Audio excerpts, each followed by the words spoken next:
Grab your big book, your pen, your highlighter, and notepad and get ready to hear and apply some of the solution from the Big Book of Alcoholics Anonymous through the experience, strength, and hope of Nikki M.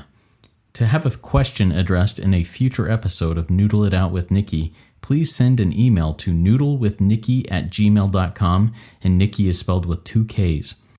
To get a more interactive experience with Nikki as she noodles out life and recovery questions using the Big Book of Alcoholics Anonymous, you can get a link to her weekly Noodle It Out with Nikki meeting held live on Zoom every Monday morning at 9 o'clock Eastern Time. The information to that meeting is in the show notes of this podcast.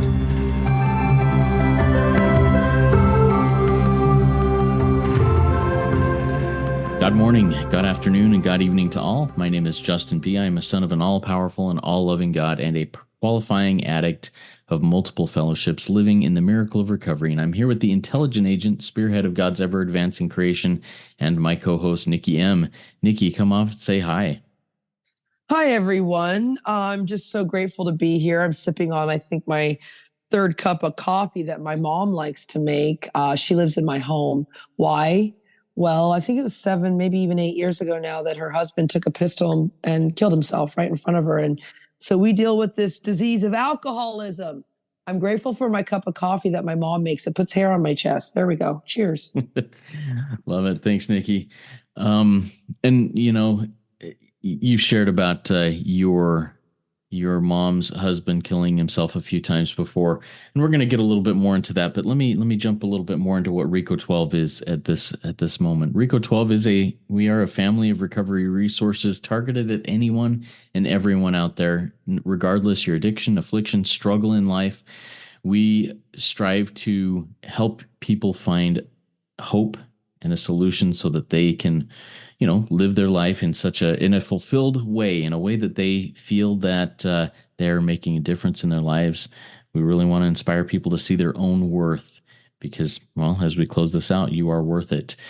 And in the Noodle It Out with Nikki podcast we bring questions, everyday questions, hard questions, normal questions to the big book as Nikki goes through and brings out solutions from the big book in that. So everybody grab your big book. We've got a heavy question today, a real life situation that we're going to address in this one. But get your big book out so that you can find some hope, you can find some comfort, and you can find some light and direction forward in any situation that you may find. All right, Nikki, before we started recording, you mentioned that you just got off the phone with one of your sponsees who was, mourning. She was very sad. Her sponsee, one of her sponsees that she hadn't even gotten through step 1 yet, made the ultimate decision to take her own life. And that's really hard. So talk to us a little bit about, Nikki, how we deal with these types of things and what we find in the big book about these types of situations. Thank you, Justin. I have a frog in my throat, so I might be clearing it a few times, everyone, this morning. Yes, it's a sad day, right? As I logged into our little Noodle studio here in my bedroom in his home office, he said, "How are you?" Justin said, "How are you?" I said, "Well, I literally just got off a call with the sponsor," and she was crying. She's a young girl, my daughter's age, in her 30, early 30s, and her sponsee, just as you said, made the ultimate sacrifice and killed herself. And she said, "Nikki, what could I have done? What could, she has a twin sister." It was just, number one, I just want to stop. But I said to her, I have to go because I have to record the Noodle podcast, but we're going to dedicate this episode to this beautiful angel and to all beautiful angels who just can't seem to see this way of life because it's not easy. So where did I take her initially? Everyone, we do use the 4th edition of the Big Book of Alcoholics Anonymous. So when you get a call from a family member, from anybody on the planet, because we're all family, we're all brothers and sisters, and they say, this is what's happened. Someone I love has killed themselves or has died from this disease of alcoholism or addiction. I always turn to page 30. And page 30, and I did this when I stepped off the plane in Arizona. I'll never forget it. It was the next day. I mean, again, like I'm always complaining about airlines, but the next day I was there somehow, and it was like didn't cost me a mortgage. I got off the plane and I said, many pursue it to the gates of insanity or death. My line out says many, which is type threes. What are the type threes? Those are the type on page 21 where it says, but what about the real addict alcoholic, the type 3? He, she may start off as a moderate drinker, addict, even a thinker. He, she may or may not become a continuous hard thinker, drinker, user, addict. But at some stage of their acting out career, that encompasses all addictions of some stage of their alcoholism, sober, not sober, they begin to lose all control of their what? And I'm going to put this person was a female, young girl. She lost all control of her thought consumption, Justin. See, I'm on page 21 there. It says like my line out where it says liquor consumption. She lost all control of her thought consumption. What does that look like? I'm no good. And it goes real quick. I should die. See, mine went real quick. I'm no good. He and me should die. That's how it went. Because I'm a hardcore sex and love addict, and I'm not going to let you live without me. Today on our Noodle meeting, it was like I boiled his cell phone, everybody, and I looked at him and I said, if you had a bunny, I would have boiled that too. Now that's a reference to a scary movie that's out there, but I was living it. See, because it says I begin to lose all control once I start to, here in the book on page 21, it says drink, think, act out, use. How about just once I start to think, I'm no good, I want to die. And that's what happened to our friend. So that's page 30. Many, many real alcoholics pursue to the gates of insanity or death. Then I took her to page 16, where it says here, an alcoholic. How about an addict of any sorts? How about someone in the disease of alcoholism in their cups? Cups of what? Cups of alcohol, cups of food, cups of porn, cups of validation, cups of, you go deep, cups of hoarding. Have you ever sponsored a hoarder? There's sometimes no way out. It's really dark and is an unlovely creature. My line out says ape, monkey, mukaku. My kids are both astrology signs of the year of the monkey, 12 years apart. I love monkeys. There we go. You're an unlovely creature, not the cute ones, everybody. The kinds that are awful. See, our struggles with them are variously strenuous. So these are not easy things to deal with. An alcoholic in their cups, an addict in their cups of themselves, thoughts of poor me, I'm no good. See, it says it's comic. It's like, and tragic at the same time. One poor, let's just use this person.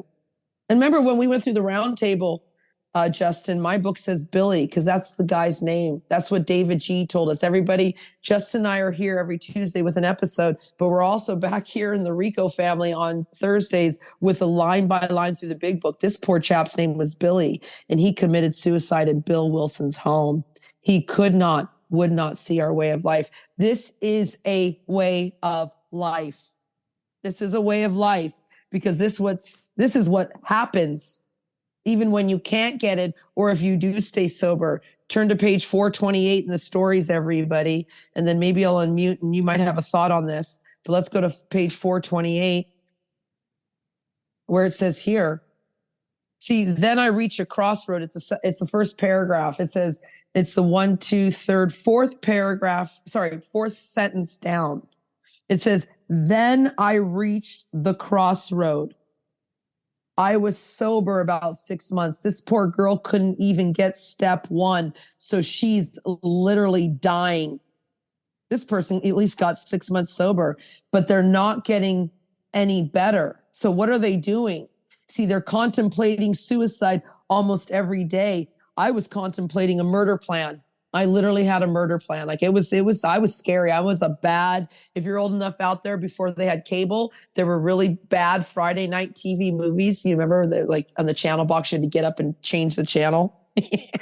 God, I'm old. And Justin gets it because you're my age. Not quite as my age, but there. It says my emotions. See, my emotions. I haven't had that psychic change. I'm still have the old beliefs. I still have the old thinking. So my emotions swing between paralyzing despair and murderous rage, often in the space of a single moment. See, my line out right here says Nikki is not happy. Well, it says I'm not happy, joyous, or free. I'm not getting any of the promises, sober, drunk, whatever you want, whatever your, drug of non-choice is. I'm miserable and I'm sick of it. This is our little person today. God bless her and her family. It's awful, but I have a sponsor, everyone, who's hardcore. He's buried 48 people, I think. And he'll say, I'll come to your funeral. I'll sleep with your wife and I'll eat your sandwiches because he's immune to this. Now, I'm a hardcore sex addict and love addict, so I won't sleep with anybody in your family, but I'm pretty immune to it now in year 12. I will go to the funeral. I will eat the sandwiches and I will say, I'm sorry that you lost somebody you love, but I'm not sitting here crying because my book says this is what happens. So sponsors, when people die, the book says this is what's going to happen. Family, this is what the book says. People who are struggling in the depths of insanity, this is what the book says. Because I can say it. My friend yesterday, she had to go to a funeral right after our morning meeting. Beautiful boy. Justin, the most beautiful blue eyes I'd ever seen. Daddy, young guy, a daddy, dead. And he did not want to die. He'd just been lingering around the rooms. So this is real serious stuff. I can take us to another page. But Justin, do you have any thoughts on this? It's just such a heavy topic. One of the thoughts that I have and what I'm looking for is, and I think I know the answer to this, but I want to dig it out here. Is there anything different that I could do as a sponsor of somebody who is in this place that they wouldn't make that ultimate choice? Is there anything in my power as a sponsor to do that? That's a wonderful question. And, that's what she asked me exactly, Justin. She said, what more could I do? Okay. And let's go there, everybody. Page 120, because I'm going to tell you what happens when you do more. And I don't like to say it much. And, God willing, my mom gets it. But at the end of he was my stepdad for 25 years. I've lost 2 stepdads in the disease of alcoholism. My mom is, untreated and she'll have to figure that all out herself. I'm just grateful that I have a home and I can have her with me. I'm her only child. And I'm not angry that I work a program. But I'm taking us all because the question just now that Justin asked is like, what more could we have done? And that's what my sponsee asked me today. What more could I have done? And page 120 says, bottom paragraph, we've gone here many times in the Noodle show, in the Noodle meeting, in this podcast. It says, we never arrange a person's life. It says, we never try to arrange a man's life. So Justin and I, of course, as you know us, we're students of Yoda. We just cross out that word try. We do or do not.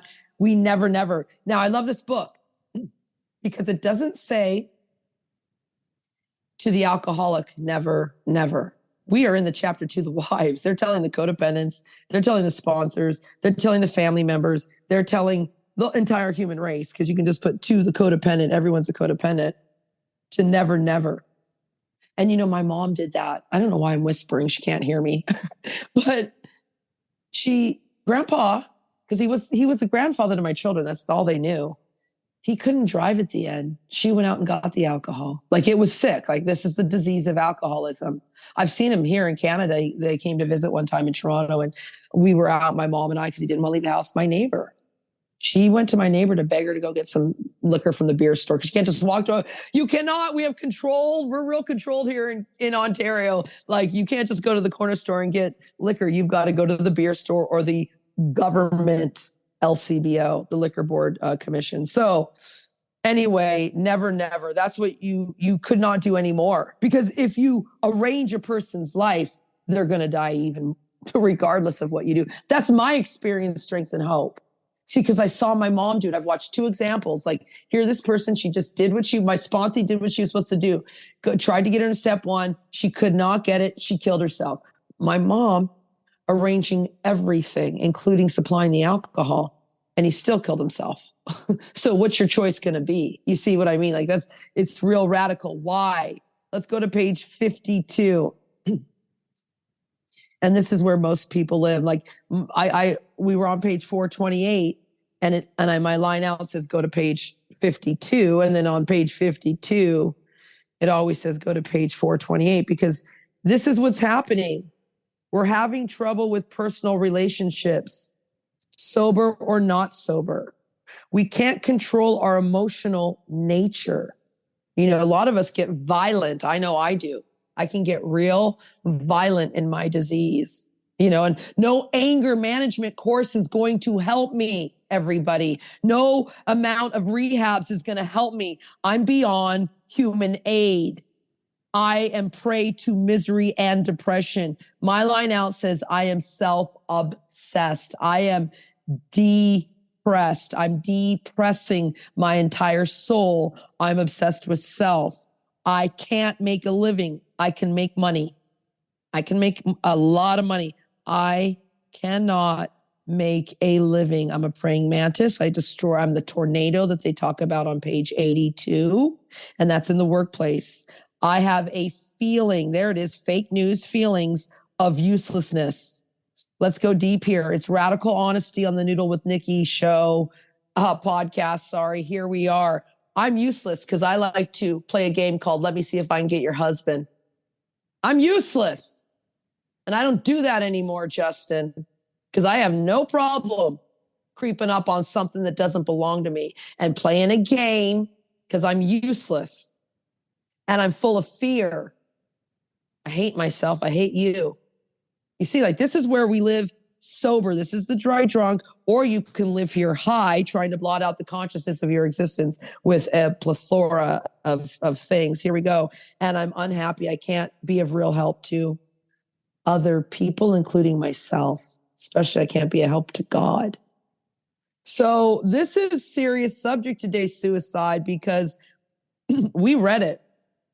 Let's recap. Page 30, many pursue it to the gates of insanity or death. Page 16, refuse to see this way of life. Page 428, swinging between a murderous rage and suicide, homicide. Page 52, just literally doing nothing.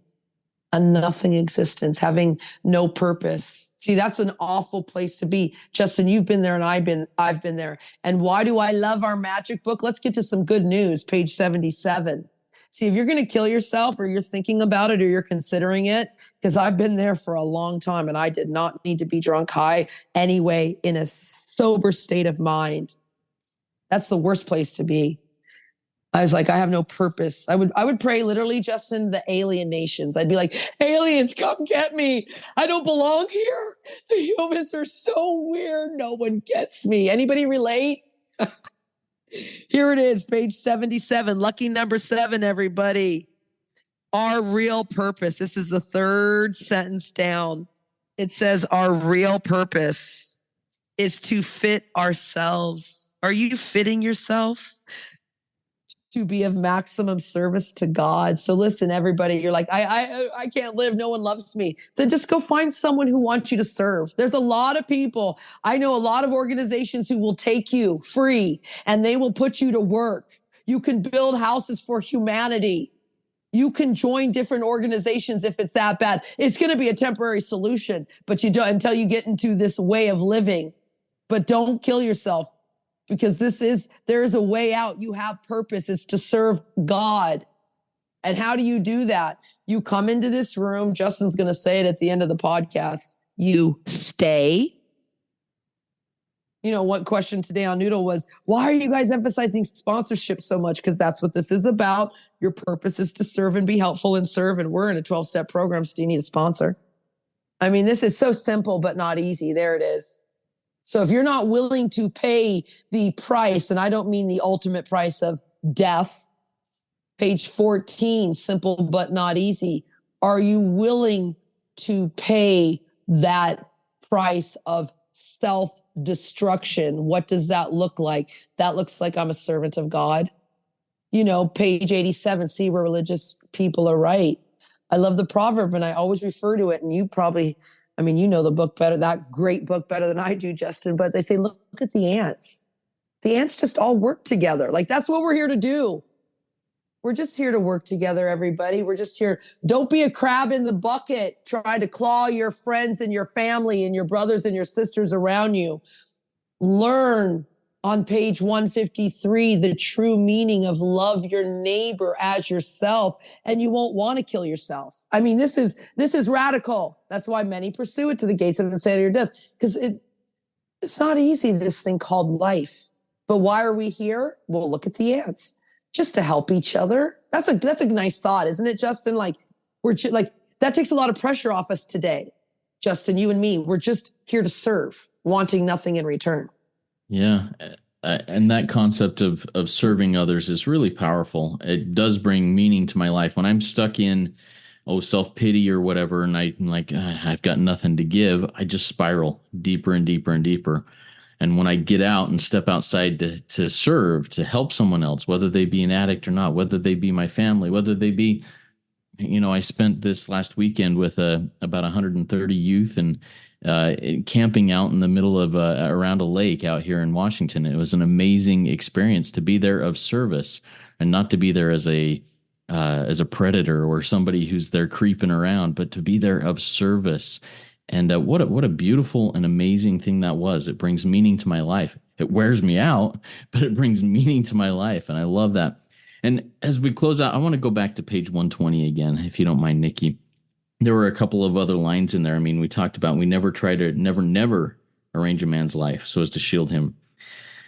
A little bit further down, don't blame if he gets drunk, if he gets whatever, if the person commits suicide.